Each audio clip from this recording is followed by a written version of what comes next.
सभाएं हुई, लोगों की भारी भीड़ उमड़ना दिखा रहा था कि कहीं ना कहीं ये कांटे की टक्कर होने वाली है। सारे एग्जिट पोल्स भी यही दिखा रहे थे, सारे सर्वेज भी ये दिखा रहे थे, और जो नतीजे आए हैं वो हालात से परे हैं।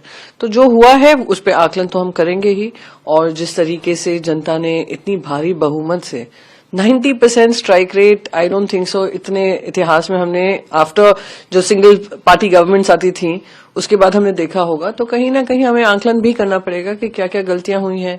क्या इलेक्शन कमीशन को आकलन करना पड़ेगा कि हमारी सुनवाई हुई कि नहीं हुई, फ्री एंड फेयर चुनाव था या नहीं था।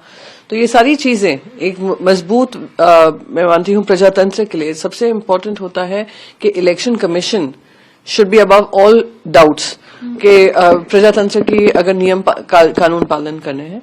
तो देखते हैं आने वाले समय में क्या होता है, बाकी आकलन हम करते रहेंगे। जहां तक मेरी समझ है, अगर एक प्री पोल अलायंस इतने सीट्स ले आती है जहां पर विपक्ष का नेता बन सकता है, एक प्री पोल अलायंस, तो विपक्ष का नेता बनता है। सिंगल पार्टी मेजोरिटी की जगह एक प्री पोल अलायंस गया था, तो उसके हिसाब से नेता प्रतिपक्ष बनना चाहिए। पर अगर नहीं बनता है तो जैसे देश ने देखा 303 लाने के बाद क्या क्या घटनाएं देश में हुई हैं जिसकी वजह से आज मोदी जी 240 पर हैं, तो वहां की भी जनता फिर तय करेगी। 26 तारीख है, 26 तारीख से पहले निर्णय लेना जरूरी है, क्योंकि 26 तारीख is the last date of the term to end. तो उससे पहले कौन मुख्यमंत्री बनेगा, ये इस पे चर्चा, क्या डिसीजन हो जाना चाहिए। मैं मानती हूँ महाराष्ट्र की जनता को ये पता होना चाहिए कौन उनके मुख्यमंत्री बन रहे हैं, कि जिस भरोसे पे उन्होंने मत दिए हैं उस भरोसे का पालन होना चाहिए।